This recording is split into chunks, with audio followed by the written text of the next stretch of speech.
कोलकाता की ऐतिहासिक धरती को आज मेरे लिए नमन करने का अवसर है। बंगाल के कण कण में आजादी के आंदोलन का इतिहास समाहित है।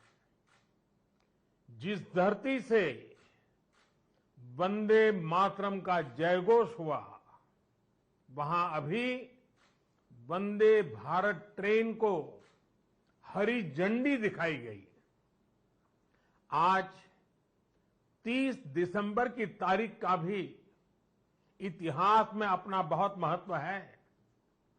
30 दिसंबर 1943 उस दिन ही नेताजी सुभाष ने अंडमान में तिरंगा फहराकर भारत की आजादी का बिगुल फूंका था।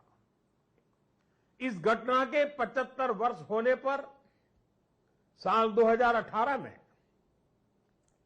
मैं अंडमान गया था। नेताजी के नाम पर एक द्वीप का नामकरण भी किया था। और अब इस समय देश आजादी के 75 वर्ष का पर्व मना रहा है, अमृत महोत्सव मना रहा है। इसी अमृत महोत्सव में देश ने 475 वंदे भारत ट्रेन शुरू करने का संकल्प लिया था। आज इसी में से एक हावड़ा न्यू जलपाईगुड़ी वंदे भारत ट्रेन यहां कोलकाता से शुरू हुई है। आज ही रेलवे और मेट्रो की कनेक्टिविटी से जुड़े अन्य प्रोजेक्ट्स का भी लोकार्पण और शिलान्यास हुआ है। करीब 5,000 करोड़ रुपए की लागत से जोका बीबीडी बाग मेट्रो प्रोजेक्ट पर काम हो रहा है। इसमें से जोका तरालता मेट्रो रूट बनकर तैयार हो गया है। इससे शहर के लोगों की ईज ऑफ लिविंग और बढ़ेगी।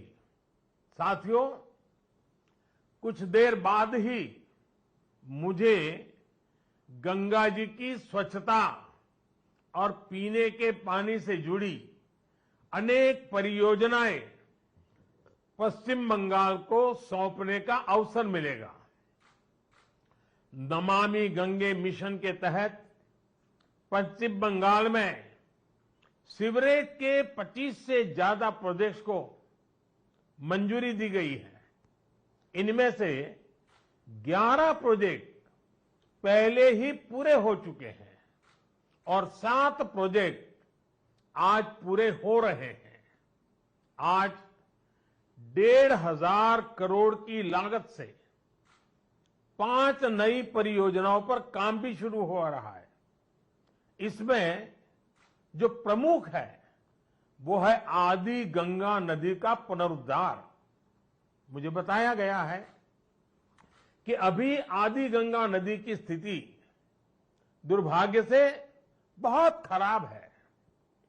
इसमें जो कूड़ा कचरा गिरता है, सीवर का गंदा पानी गिरता है, उसकी सफाई के लिए 600 करोड़ रुपए से अधिक का आधुनिक इंफ्रास्ट्रक्चर तैयार किया जा रहा है। हम लोग अक्सर व्यक्ति के जीवन में प्रिवेंटिव हेल्थ केयर की बात तो करते रहते हैं और हम कहते हैं कि दिनचर्या वो होनी चाहिए कि बीमारी की नौबत ही ना आए। ठीक इसी तरह नदी की गंदगी को साफ करने के साथ ही केंद्र सरकार प्रिवेंशन पर भी बहुत जोर दे रही है।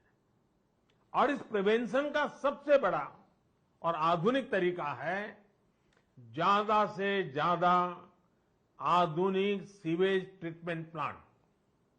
आने वाले 10-15 साल बाद की जरूरतों को ध्यान में रखते हुए देश में आज ही आधुनिक सीवेज ट्रीटमेंट प्लांट लगवाए जा रहे हैं। आजादी के अमृत काल में हमें फॉरवर्ड लुकिंग सोच और अप्रोच के साथ देश को आगे ले जाना है। साथियों, इस 21वीं सदी में भारत के तेज विकास के लिए भारतीय रेलवे का भी तेज विकास, भारतीय रेलवे में तेज सुधार, ये सारी बातें बहुत जरूरी हैं। इसलिए आज केंद्र सरकार भारतीय रेलवे को आधुनिक बनाने के लिए, रेलवे इंफ्रास्ट्रक्चर को आधुनिक बनाने के लिए रिकॉर्ड इन्वेस्टमेंट कर रही है। आज भारत में भारतीय रेलवे के कायाकल्प का राष्ट्रव्यापी अभियान चल रहा है। आज वंदे भारत, तेजस, हमसफर जैसी आधुनिक ट्रेनें देश में बन रही हैं। आज विस्टाडोम कोचेज रेल यात्रियों को नए अनुभव करा रहे हैं। आज सुरक्षित आधुनिक कोचेज की संख्या में रिकॉर्ड वृद्धि हो रही है। आज रेलवे स्टेशन को भी एयरपोर्ट की तरह विकसित किया जा रहा है। न्यू जलपाईगुड़ी स्टेशन भी इसी लिस्ट में शामिल है। आज रेलवे लाइनों का दोहरीकरण, रेलवे लाइनों का बिजलीकरण जिस रफ्तार से हो रहा है वो पहले कभी नहीं हुआ।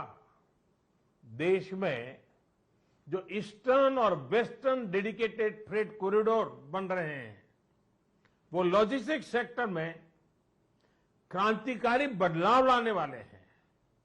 सुरक्षा हो, स्वच्छता हो, सामर्थ्य हो, सामंजस्य हो, समय की पाबंदी हो, सहूलियत हो, भारतीय रेलवे आज एक नई पहचान बनाने की हम सबकी कोशिश रंग ला रही है। बीते 8 वर्षों में भारतीय रेलवे ने आधुनिकता की नींव पर काम किया है। अब आने वाले 8 वर्ष में हम भारतीय रेलवे को आधुनिकता की नई यात्रा पर निकलते हुए देखेंगे। भारत जैसे युवा देश के लिए भारतीय रेल भी युवा अवतार लेने जा रहा है और इसमें निश्चित तौर पर 475 से ज्यादा वंदे भारत ट्रेनों की बड़ी भूमिका होगी।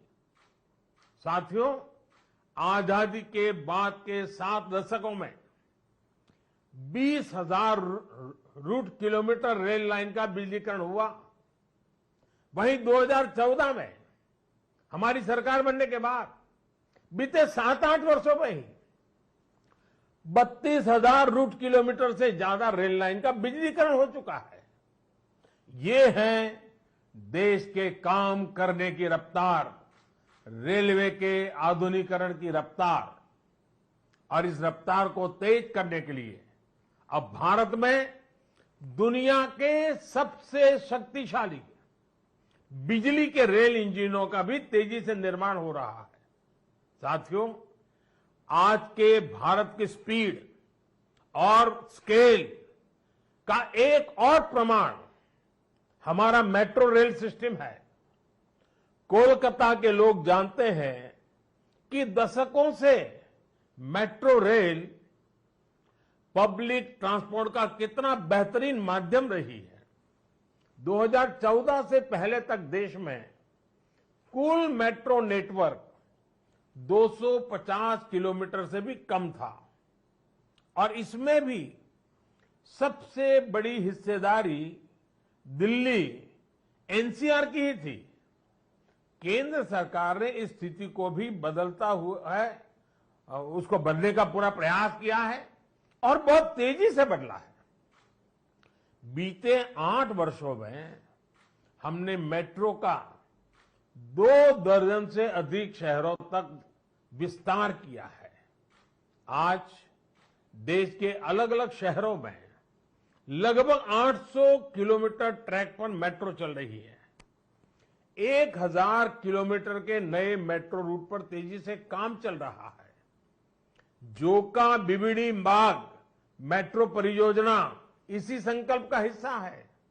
साथियों, पिछली सदी के भारत की दो और बड़ी चुनौतियां रही हैं जिन्होंने देश के विकास पर बहुत नकारात्मक असर डाला है।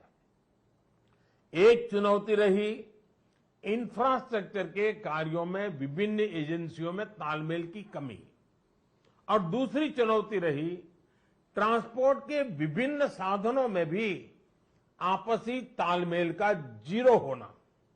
इसका नतीजा ये हुआ कि सरकार के एक विभाग को पता ही नहीं होता था कि दूसरा विभाग कहां नया काम शुरू करने वाला है। इसका खामियाजा देश के ईमानदार टैक्स पेयर को उठाना पड़ता था। देश का ईमानदार टैक्स पेयर हमेशा से सरकारी पैसे की बर्बादी से, परियोजनाओं में देरी से, भ्रष्टाचार से नफरत करता है। जब वो देखता है कि उसकी गाढ़ी कमाई से दिए हुए टैक्स से गरीब का नहीं बल्कि किसी भ्रष्टाचारी का भला हो रहा है तो उसका खिन्न होना स्वाभाविक है। पैसे की इसी बर्बादी को रोकने के लिए विभागों में, सरकारों में तालमेल को बढ़ाने के लिए पीएम गति शक्ति नेशनल मास्टर प्लान लागू किया गया है। अब चाहे विभिन्न राज्य सरकारें हो, अलग अलग सरकारी विभाग हो, कंस्ट्रक्शन से जुड़ी एजेंसियां हो या इंडस्ट्री के लोग हो, सब एक ही प्लेटफॉर्म पर आ रहे हैं। पीएम गति शक्ति देश में ट्रांसपोर्ट के अलग अलग माध्यमों को जोड़ने, मल्टी मॉडल कनेक्टिविटी के काम को भी गति दे रहा है। आज देश में रिकॉर्ड तेजी से हाईवे बन रहे हैं, एयरपोर्ट बन रहे हैं, वाटरवे बन रहे हैं, नए पोर्ट बन रहे हैं और इसमें भी सबसे बड़ी बात ये कि इन्हें अब इस तरह तैयार किया।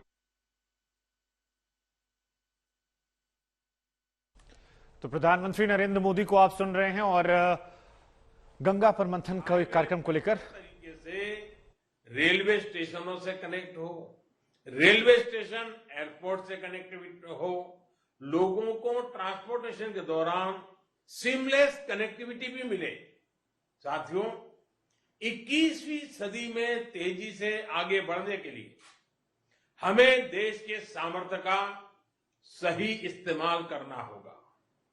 मैं देश के लोगों को वाटरवेज का उदाहरण भी देना चाहता हूं। एक समय था जब भारत में व्यापार, कारोबार और टूरिज्म के लिए वाटरवेज का बड़े पैमाने पर इस्तेमाल होता था।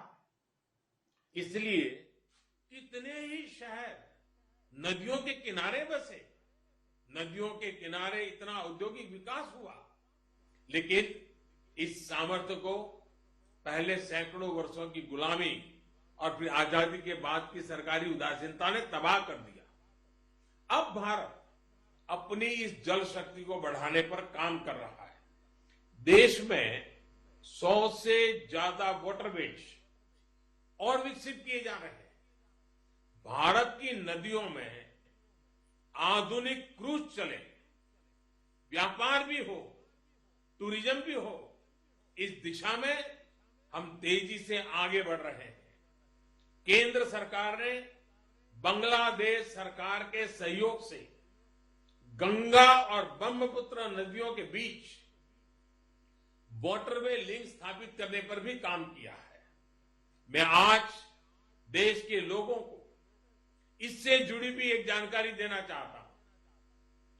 13 जनवरी 2023 को काशी से, वाराणसी से एक क्रूज जा रहा है जो 3200 किलोमीटर लंबे वाटरवे से होते हुए, बांग्लादेश से होते हुए डिब्रूगढ़ तक पहुंचेगा। ये पूरे विश्व में अपनी तरह का अभूतपूर्व क्रूज होगा। ये भारत में बढ़ते क्रूज टूरिज्म का भी प्रतिबिंब बनेगा। मैं पश्चिम बंगाल के लोगों से भी आग्रह करूंगा कि इसका जरूर लाभ उठाएं। वैसे आज मैं एक और बात के लिए विशेष तौर पर बंगाल के लोगों को नमन करना चाहता हूं। बंगाल के लोगों में देश की मिट्टी के प्रति जो प्रेम रहा है, उसका तो मैं हमेशा कायल रहा हूं। देश के विभिन्न हिस्सों को जानने के लिए, देश के विभिन्न हिस्सों में भ्रमण के लिए बंगाल के लोगों में जो उत्साह होता है वो अद्भुत होता है। बहुत से लोग पहला मौका मिलते ही किसी और देश में घूमने निकल जाते हैं, लेकिन बंगाल के लोग हमेशा अपने देश को प्राथमिकता देते हैं। बंगाल के लोग पर्यटन में भी नेशन फर्स्ट की भावना को लेकर चलते हैं। और आज जब देश में कनेक्टिविटी बढ़ रही है, रेलवे, हाईवे, वाटरवे आधुनिक हो रहे हैं, तो इससे ईज ऑफ ट्रैवल भी उतना ही बढ़ रहा है। इसका बड़ा लाभ बंगाल के लोगों को भी मिल रहा है। साथियों, गुरुदेव टैगोर द्वारा रचित प्रसिद्ध पंक्तियां हैं, ओ ओमार देशेर माटी, तोमार पौरे ठेकाई माथा, यानी हे मेरे देश की माटी, मैं तुम्हारे आगे अपना सर झुकाता हूं। आजादी के इस अमृत काल में मातृभूमि को सर्वोपरि रखते हुए हमें मिलकर काम करना है। आज पूरी दुनिया भारत को बहुत भरोसे से देख रही है। इस भरोसे को बनाए रखने के लिए हर भारतीय को पूरी शक्ति लगा देनी है। हमें हर दिन का उपयोग राष्ट्र निर्माण में करना है, हर पल का उपयोग राष्ट्र निर्माण में करना है। देश सेवा के कार्यों में हमें रुकना नहीं है। इन्हीं शब्दों के साथ मैं अनेक परियोजनाओं के लिए बंगाल को बहुत बहुत बधाई देता हूं। फिर एक बार आपका अभिवादन करता हूं और मैं अपनी बात को समाप्त करता हूं। बहुत बहुत धन्यवाद।